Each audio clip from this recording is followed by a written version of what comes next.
ಕಳೆದ ಒಂದು ತಿಂಗಳಿಂದ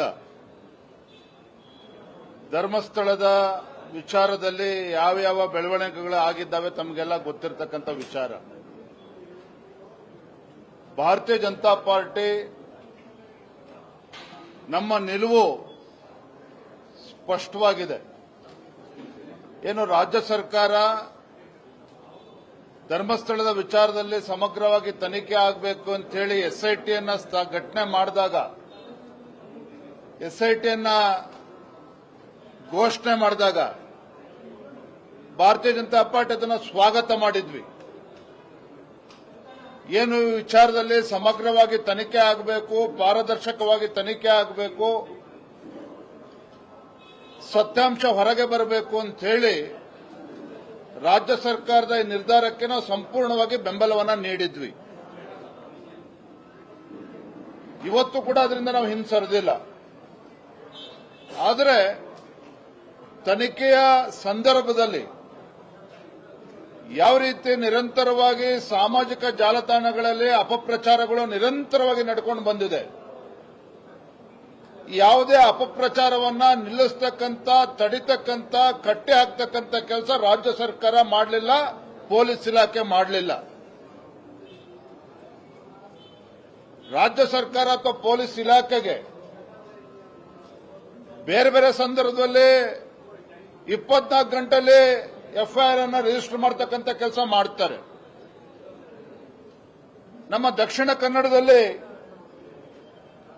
ಪೂವಪ್ಪ ಅಂತಕ್ಕಂಥ 81 ವರ್ಷದ ಒಬ್ಬ ಹಿರಿಯ ಕಾರ್ಯಕರ್ತರು ರಾತ್ರಿ 1 ಗಂಟೆಗೆ ಹೋಗ್ತಾರೆ. ಪೊಲೀಸರು ರಾತ್ರಿ 1 ಗಂಟೆಗೆ ಹೋಗಿ ಅವರ ಫೋಟೋನ ತೆಗಿತಕ್ಕಂಥ ಕೆಲಸ ಮಾಡ್ತಾರೆ, ಕಾನೂನು ಸುವ್ಯವಸ್ಥೆನ ಕಾಪಾಡಬೇಕು ಅನ್ನುವ ನೆಪದಲ್ಲಿ. ಬೇರೆ ಬೇರೆ ಸಂದರ್ಭದಲ್ಲಿ ಹಿಂದೂ ಕಾರ್ಯಕರ್ತರು ಸಾಮಾಜಿಕ ಜಾಲತಾಣದಲ್ಲಿ ಯಾವುದನ್ನಾದರೂ ಪೋಸ್ಟ್ ಮಾಡ್ತಾರೆ ಅಂತ ಹೇಳಿದ್ರೆ ಒಂದು ಕ್ಷಣ ತಡೆ ಮಾಡದೇನೆ ರಾಜ್ಯ ಸರ್ಕಾರ ಅವ್ರ ವಿರುದ್ಧ ಎಫ್ಐಆರ್ ರಿಜಿಸ್ಟರ್ ಮಾಡಿ, ಸುಮೋಟೋ ಕೇಸ್ ರಿಜಿಸ್ಟರ್ ಮಾಡಿ ಅವರನ್ನು ಅರೆಸ್ಟ್ ಮಾಡತಕ್ಕಂಥ ಅನೇಕ ಉದಾಹರಣೆಗಳು ಕಳೆದ 2.5 ವರ್ಷದಲ್ಲಿ ನಾವು ನೋಡಿದ್ದೇವೆ. ಅದು ಧರ್ಮಸ್ಥಳದ ವಿಚಾರ ಬಂದಾಗ ಕೋಟ್ಯಾಂತರ ಭಕ್ತರ ಭಾವನೆಗೆ ಧಕ್ಕೆ ತರ್ತಾ ಇದ್ರೂ ಸಹ ಈ ಅಪಪ್ರಚಾರಗಳು ರಾಜ್ಯ ಸರ್ಕಾರ ಇದನ್ನು ತಡಿತಕ್ಕಂಥ ಕೆಲಸ ಮಾಡಲಿಲ್ಲ. ಇದು ವ್ಯವಸ್ಥಿತವಾಗಿರ್ತಕ್ಕಂಥ ಷಡ್ಯಂತ್ರ ರಾಜ್ಯ ಸರ್ಕಾರದ ವತಿಯಿಂದ.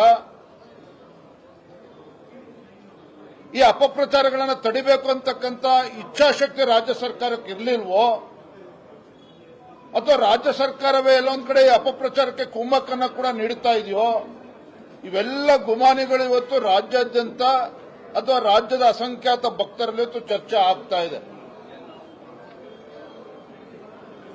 ನಮಗೆ ರಾಜ್ಯ ಸರ್ಕಾರದ ನಡವಳಿಕೆ ಬಗ್ಗೆನೂ ಕೂಡ ಈ ಅಪಪ್ರಚಾರ ಹಿಂದೆ ತಡೆದೇ ಇರತಕ್ಕಂಥ ವಿಚಾರದಲ್ಲಿ ನಮಗೂ ಕೂಡ ಅನುಮಾನಗಳು ಕಾಡ್ತಾ ಇದೆ.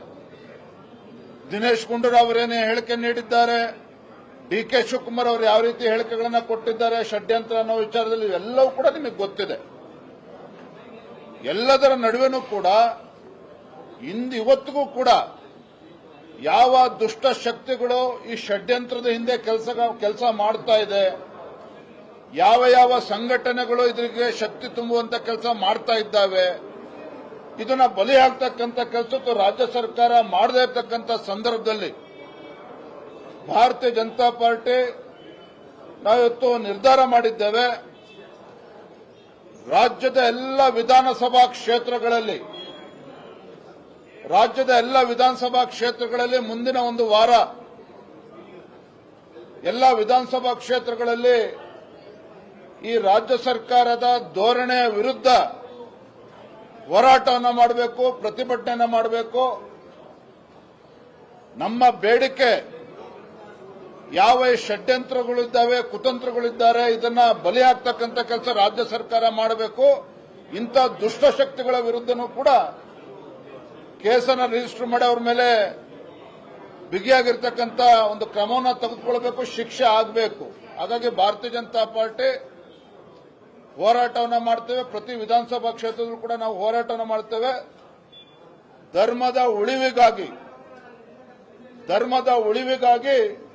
ಧರ್ಮ ಯುದ್ಧ ಇವತ್ತು ಘೋಷಣೆ ಮಾಡಿದ್ದೇವೆ. ನಾಳೆಯಿಂದ ಮುಂದಿನ ಒಂದು ವಾರ ಎಲ್ಲ ವಿಧಾನಸಭಾ ಕ್ಷೇತ್ರದಲ್ಲೂ ಕೂಡ ನಾವು ಪ್ರತಿಭಟನೆ ನಾವು ಮಾಡೋರಿದ್ದೇವೆ.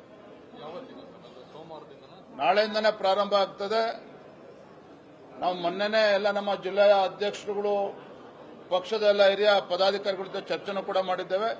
ನಾಳೆಯಿಂದನೇ, ಯಾಕೆಂದ್ರೆ ಇವತ್ತು 3-4 ಹಂತದಲ್ಲಿ ಹೋರಾಟ ಆಗ್ತಕ್ಕಂಥದ್ದು. ಹಾಗಾಗಿ ಎಲ್ಲ ವಿಧಾನಸಭಾ ಕ್ಷೇತ್ರಗಳಲ್ಲಿ ನಾಳೆಯಿಂದ ಚಾಲನೆ ಕೊಡ್ತಾ ಇದ್ದೇವೆ. ನಾಳೆಯಿಂದ ಹೋರಾಟ ಪ್ರಾರಂಭ ಆಗ್ತದೆ.